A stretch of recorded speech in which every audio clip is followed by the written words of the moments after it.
So this is third part of physics series. तो आज के वीडियो में हम लोग पढ़ेंगे, फिर कुछ फैक्ट के बारे में देखेंगे मोशन से रिलेटेड।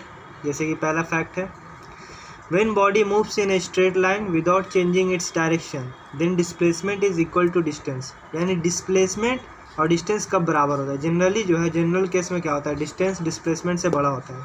लेकिन एक ऐसा केस है जिसमें डिस्टेंस और डिस्प्लेसमेंट यहाँ पे कहने का मतलब है डिस्प्लेसमेंट का मैग्नीट्यूड, क्योंकि डिस्प्लेसमेंट वेक्टर क्वांटिटी है और डिस्टेंस स्केल है। यहाँ पे डिस्प्लेसमेंट का मैग्नीट्यूड डिस्टेंस के कब बराबर होगा, तो जब बॉडी स्ट्रेट लाइन में चले यानी सीधा बिना डायरेक्शन चेंज किए हो। जैसे कि ए पॉइंट है और ये बी पॉइंट है और ए से बी बॉडी जा रहा है इस तरह से एकदम स्ट्रेट पाथ पे बिना डायरेक्शन चेंज किए हुए, तो इस केस में जो डिस्टेंस होगा और जो डिस्प्लेसमेंट होगा दोनों इक्वल हो जाएगा, क्योंकि डिस्टेंस तो होता है टोटल लेंथ ऑफ पाथ और डिस्प्लेसमेंट होता है इनिशियल और फाइनल पोजीशन के बीच का शॉर्टेस्ट डिस्टेंस।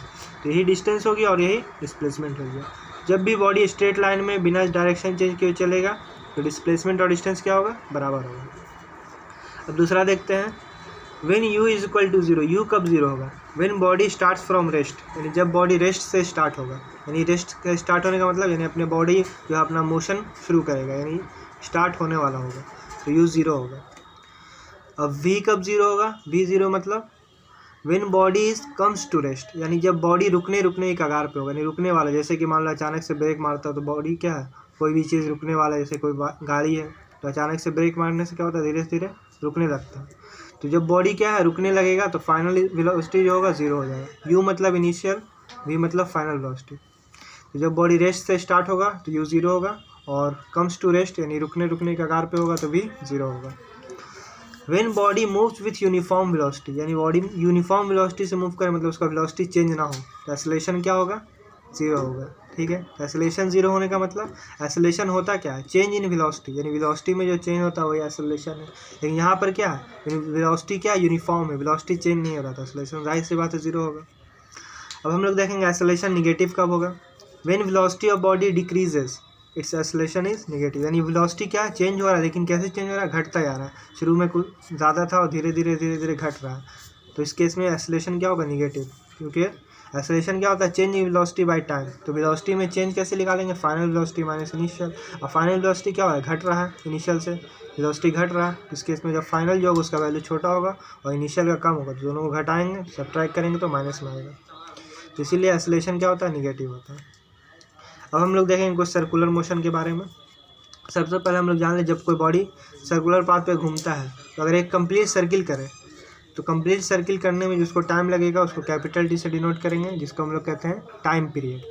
और ये जो कंप्लीट सर्किल करता है उस केस में डिस्टेंस क्या होता है, हम लोग जानते हैं सर्कमफ्रेंस ऑफ सर्किल क्या होता है, 2πr, अगर r रेडियस है तो हम लोग जानते हैं स्पीड बराबर होता है डिस्टेंस बाय टाइम। तो अगर एक कंप्लीट सर्किल करने में डिस्टेंस 2πr हुआ और टाइम कितना लगा, कैपिटल टी, जिसको टाइम पीरियड कहेंगे, तो उस केस में स्पीड अगर निकालना हो तो क्या होगा, 2πr/t। तो speed is equal to distance by time, तो एक फॉर्मूला हो गया। अगर r रेडियस के सर्कुलर पाथ पे कोई बॉडी t टाइम कवर कर रहा है पूरा सर्किल कंप्लीट करने में, तो उस केस में उसका वेलोसिटी क्या होगा, v होगा। ठीक है, वेलोसिटी या स्पीड बोले। अब हम लोग देखेंगे यूनिफॉर्म सर्कुलर मोशन के बारे में बात करेंगे। यूनिफॉर्म सर्कुलर मोशन क्या होता है, when speed of body is constant in circular motion the body is said to be in uniform circular motion. यानी सर्कुलर मोशन क्या है, बॉडी सर्कुलर पाथ पे चलेगा, लेकिन अगर इसी सर्कुलर मोशन में बॉडी का स्पीड कांस्टेंट हो जाए यानी सेम स्पीड से चले, सपोज दैट 2 मीटर पर सेकंड से बॉडी चल रहा तो उसी स्पीड से चले, तो वैसा सर्कुलर मोशन जिसमें बॉडी का स्पीड क्या हो जाए, कांस्टेंट, तो बॉडी को कहेंगे यूनिफॉर्म सर्कुलर मोशन। अब हम लोग देखेंगे लीनियर डिस्प्लेसमेंट क्या होता है। इन circular motion the length of arc through which body is moved it is called linear displacement. यानी जैसे कि ये सर्कुलर मोशन है, यहाँ पर हम लोग देख सकते हैं सर्कुलर मोशन मान लेते हैं ये पॉइंट P है और ये Q है, तो P से Q जो बॉडी गया तो इन दोनों के बीच में ये क्या है, सर्किल का आर्क है। आर्क क्या होता है, हम लोग जानते हैं मैथमेटिक्स में पढ़ते हैं, पार्ट ऑफ सर्कमफ्रेंस, सर्कमफ्रेंस के एक भाग को कहते हैं। P से Q तक जो बॉडी गया तो उस केस में ये जो बॉडी का डिस्प्लेसमेंट हुआ तो उसको कहेंगे लीनियर डिस्प्लेसमेंट। ठीक है, अब एंगुलर डिस्प्लेसमेंट क्या होता है, the angle subtended at the centre of circular path by initial and final position in moving along circumference denoted by theta. यानी एंगुलर डिस्प्लेसमेंट क्या होता है, जब बॉडी सर्कुलर पाथ पे चल रहा है, मान लेते हैं यहाँ पे जैसे P से Q गया, तो इस केस में जो एंगल बना सेंटर पे, सर्किल के सेंटर पे, तो इस एंगल को कहते हैं एंगुलर डिस्प्लेसमेंट, क्योंकि ये लीनियरली भी डिस्प्लेस हुआ और जैसे ये लीनियरली डिस्प्लेस्ड हुआ तो उस केस में कुछ एंगल में भी डिस्प्लेसमेंट हुआ, पहले जीरो था उससे फिर कुछ एंगल बना, तो उस केस में हो गया एंगुलर डिस्प्लेसमेंट उसको कहेंगे, यानी एंगल में कितना डिस्प्लेस हुआ। इसको हम लोग थीटा से डिनोट करते हैं एंगुलर डिस्प्लेसमेंट को, और इसका एसआई यूनिट है, इसको मापते हैं रेडियन में, शॉर्ट में RAD लिखते हैं। अब हम लोग देखेंगे लीनियर वेलोसिटी क्या होता है। लीनियर वेलोसिटी क्या है? Linear displacement by time taken, यानी जो लीनियरली बॉडी डिस्प्लेस हुआ और कितने टाइम में ये डिस्प्लेस हुआ तो उसको कहेंगे लीनियर वेलोसिटी, यानी PQ/T। अब हम लोग देखेंगे एंगुलर वेलोसिटी। एंगुलर वेलोसिटी क्या होता है? Rate of change of angular displacement, यानी टाइम के हिसाब से ये बॉडी जो है कितना एंगल बना रहा है इसमें, यानी जिस स्पीड से ये एंगल फॉर्मेशन हो रहा है टाइम के हिसाब से, उस केस को कहेंगे, उस वेलोसिटी को कहेंगे एंगुलर वेलोसिटी, यानी rate of change of angular displacement. यानी टाइम के हिसाब से ये जो एंगुलर डिस्प्लेसमेंट हो रहा है बॉडी का, ये बॉडी इस तरह से मूव कर रहा है तो उसका जो एंगल यहाँ पे बन रहा है जिस रेट से जिस टाइम के हिसाब से, उसको कहेंगे एंगुलर वेलोसिटी। इसको डिनोट करते हैं ओमेगा से, और ओमेगा फॉर्मूला होता है θ/T, यानी थीटा हो गया रेडियन और टाइम सेकंड, तो इसका यूनिट हो गया एंगुलर वेलोसिटी का रेडियन पर सेकंड। और आगे हम लोग देखते हैं एंगुलर एक्सेलरेशन। एंगुलर एक्सेलरेशन क्या होता है? Rate of change of angular velocity. हम लोग जानते हैं एक्सेलरेशन क्या होता है? चेंज इन वेलोसिटी, तो यहाँ पे एंगुलर का बात हो रहा है तो एंगुलर वेलोसिटी में चेंज हो, यानी टाइम के हिसाब से जो एंगुलर वेलोसिटी है जिसकी वजह से एंगुलर डिस्प्लेसमेंट हो रहा था, तो टाइम के हिसाब से जो इस एंगुलर वेलोसिटी में चेंज होगा उसको कहेंगे एंगुलर एक्सेलरेशन।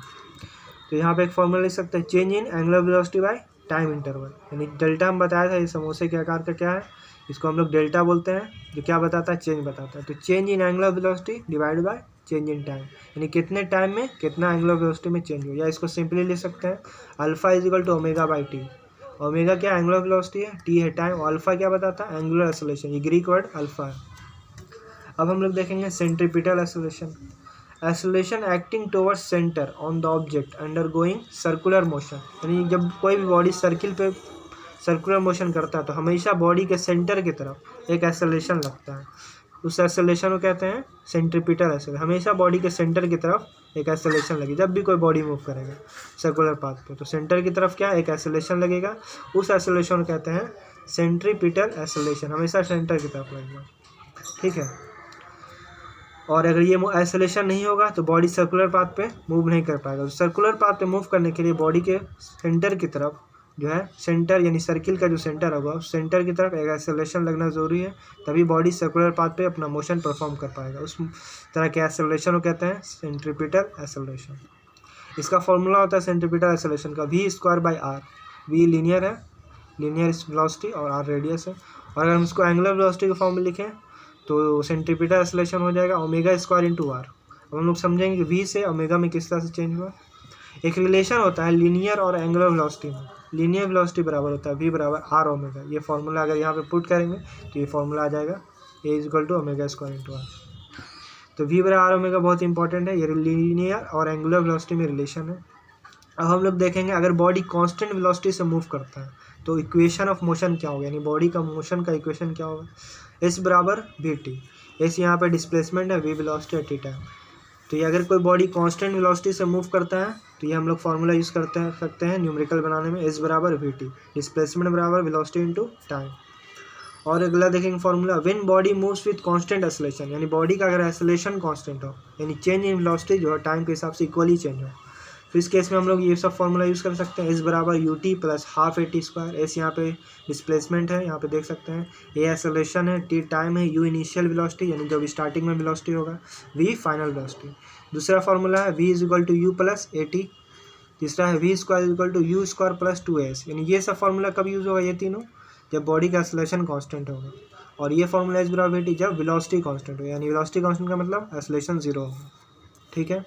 ये फार्मूला याद रखना है, इन सब का डेरिवेशन अगले लेक्चर में होगा। अब हम लोग देखेंगे इन सर्कुलर मोशन, यानी बॉडी जब सर्कुलर पाथ परफॉर्म करता है, सर्कुलर मोशन करता है, direction of velocity at any point is along the tangent at that point, यानी जब बॉडी सर्कुलर पाथ पे घूमता है तो इसका जो वेलोसिटी का डायरेक्शन होता है हमेशा टेंजेंट की तरफ होता है। टेंजेंट हम लोग जानते हैं, यानी किसी पॉइंट पे जब एक पॉइंट पे अगर वो काटता है तो उसको कहते हैं टेंजेंट। इसको हिंदी में स्पर्श रेखा कहते हैं, यानी जो टच करता है किसी पॉइंट को, तो इस तरह से ये टेंजेंट है।